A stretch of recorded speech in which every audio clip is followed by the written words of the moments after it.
Hello everyone, thanks for tuning in to today's second video, doing JMA Friday for today's second video. So as always on a Friday, we're having a look at the weather for the month ahead with the Japanese and the CFS BT models, and I shall get on with that for you in a moment. Just to say that the first video today was our 6 AM upload. Got today's 14 there with all of red features coming to you later on this afternoon, and we're going to be live streaming tonight from around 10:30. We'll have our Friday night live, and I shall see you then for that one. Please like, share, subscribe on the videos. And thank you so very much, everybody, for doing that. Right, let's start off with the week 1 500 millibar height tsunami from the JMA from the Arctic and North Pole view down. So this, of course, is the North Pole just here. We've got the wider Arctic circle around there, and I've got mid-latitudes through here. So blue is extrapolating to below average height, which is low pressure, yellow, orange, and red to above average height, which is high pressure. These are broken down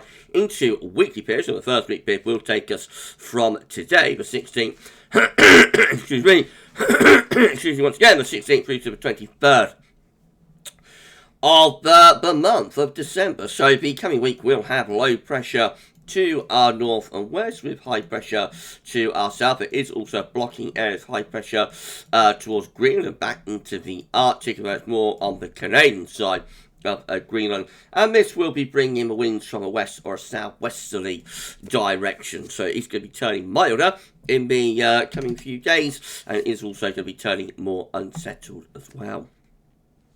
Week 2 will be the 23rd to the 30th of December through Christmas. Now look at all this blocking we have. Goodness gracious, in the North Atlantic. Big mid-Atlantic ridge is extending all the way back to Greenland and into the pole as well. Despite that, we have this trough of low pressure just to our south and southwest, and so although we're almost pulling cold air back in from the north again, actually most areas will probably bring up relatively mild air from the south. So that does suggest that Christmas likely to be relatively mild, but it is a really complex situation, Matt. It wouldn't take all that much of an adjustment to start bringing the cold air back in from the north and from the northeast again. That is a huge amount of blocking that we've got there in the North Atlantic. And then weeks 3 and 4 look quite interesting. This is the 30th of December to the 13th of January into the new year. We keep those strong blocking signals going. Bear in mind, this is a 2-weekly anomaly, and the 2 weeklies are normally like a weaker signal. So this is a very strong anomaly here for high pressure blocking from Greenland to Scandinavia. I'm so sorry, everybody, and low pressure is to our south, and that means that we are likely to be bringing winds back in from the east again as we go into the new year. So could we have a cold start to 2023 with easterly winds? That's going to be something to keep an eye on when we get past the Christmas period. This time of year, the focus is always on Christmas, you know, but get that out of the way, and then you really start knuckling down to the heart of winter. And that does suggest, you know, that anomaly, I think, does suggest that we might get some more cold weather when we get into January. Well, let's have a look at the tropical and mid-latitude view now. So we can't see the Arctic, North Pole, Greenland, Scandinavia. All those areas are off the chart up here, but we have a look at that view down so we know what's going on. UK and Ireland in the top right-hand corner of the chart as you're looking at it, of course. So a reminder of the week 1 500 millibar height anomaly, which takes us from the 16th to 23rd of December. So below average heights, low pressure in from off the Atlantic, bringing up those southwest winds. It looks like it's going to be a much milder week. Actually, the temperature anomaly is not excessively mild. It's still a bit on the below average side, especially so for more northern areas. So actually quite a cool week to come. Not as cold as it has been, though, it must be said. And also very unsettled as well, with above average precipitation. So, I mean, if it's wet and not relative, you know, not particularly mild, there might be a chance of some wintry conditions. Week 2 is the 23rd to the 30th of December. Again, with the below average height sitting to our south and southwest, high pressure in the North Atlantic extending northwards. Temperature anomalies are still coming out cold on average here over Christmas, so, you know, maybe we'll get a cold Christmas, who knows. And the precipitation anomaly is turning drier, though. We turn drier with the precipitation anomaly over Christmas.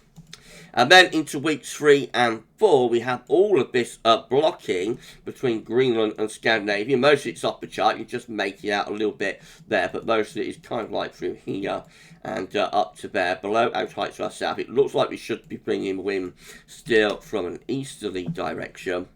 Temperature anomaly is not forecast to be a strongly cold, but for England and Wales, it's still cold on average. It's a 2-weekly, remember, as well, this. And the precipitation anomaly is average to a bit on the drier than average side. Notice wet to our south. So fundamentally, it looks like the blocking signals carry on into January, and therefore we could have a cold beginning to 2023. Well, what about the CFS V2? Let's do a comparison then. So again, these are 500 millibar height anomalies, and they are broken down into week periods. The first week period will take us from the 16th to the 22nd of December. The coming week we'll have the below average heights to our north and west, and we'll be bringing up wind from west or southwest direction. So identical scenario, really mild, milder and wetter.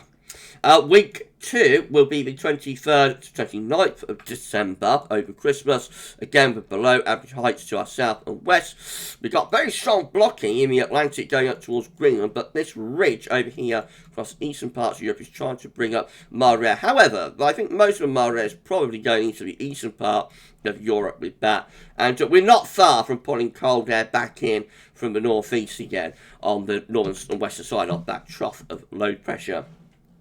Quite a significant change to week 3, particularly compared to the JMA. This is the 30th of December to the 5th of January, with high pressure then over central parts of Europe, so over central eastern Europe.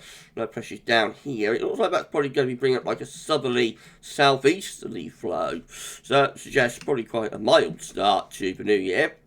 And then you go to week 4, which is going to be the 6th to the 12th of January, and it goes more westerly then. High pressure strengthening around the Azores in Spain, Portugal, low pressure around Greenland and Iceland, and winds coming in from off the Atlantic now. So it does suggest that we get into January, it turns milder with the CFS today. Week 3, 4 want to turn things milder into January. Very different to what the CFS, what the JMA should say, is showing. So big differences there between the two models as we get into January. Temperature anomaly for week 1 with the CFS, 16th, 22nd of December, is a little bit above average. The week 2 temperature anomaly over Christmas, actually a bit cold on average for Scotland, 23rd, 29th of December, cold on average in the north, nearer normal further south.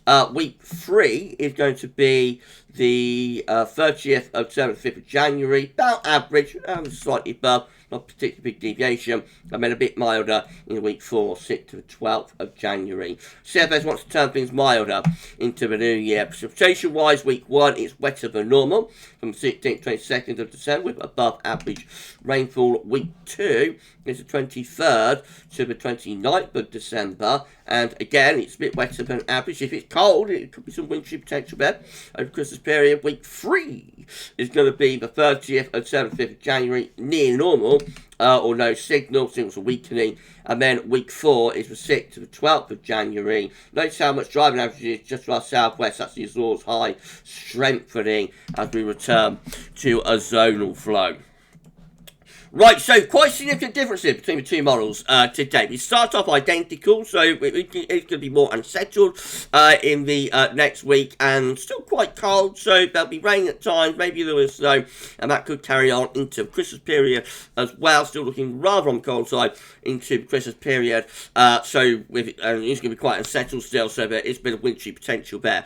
It's into the new year, but I have a difference here. But JMA wants to keep, I think, the blocking going with strong signals from the JMA for northern blocking to continue between Greenland and Scandinavia. That consequently will keep further cold potential going. Might not be cold continuously for the entire week 3-4 period, of course. These are anomalies, you know, so you could get day variations and whatnot. But I think overall the JMA wants to keep things cold into the new year, whereas the CFS is saying no to that idea and wants to turn things milder and return us to a zonal westerly flow. So it's going to be interesting to see what happens when we get Christmas out of the way and we move into the heart of the winter. Right, so that's it for JMA. Just a snapshot of what this one was a show. They could look completely different when we do JMA Friday next time. No, any forecast beyond 5-7 days comes with big health warnings and large pinches of salt attached. Of course it does. We're going to be back later on, weekly 10 to 14 days, so come back for that then. For JMA Friday for this week, that's all for now, and back to watching.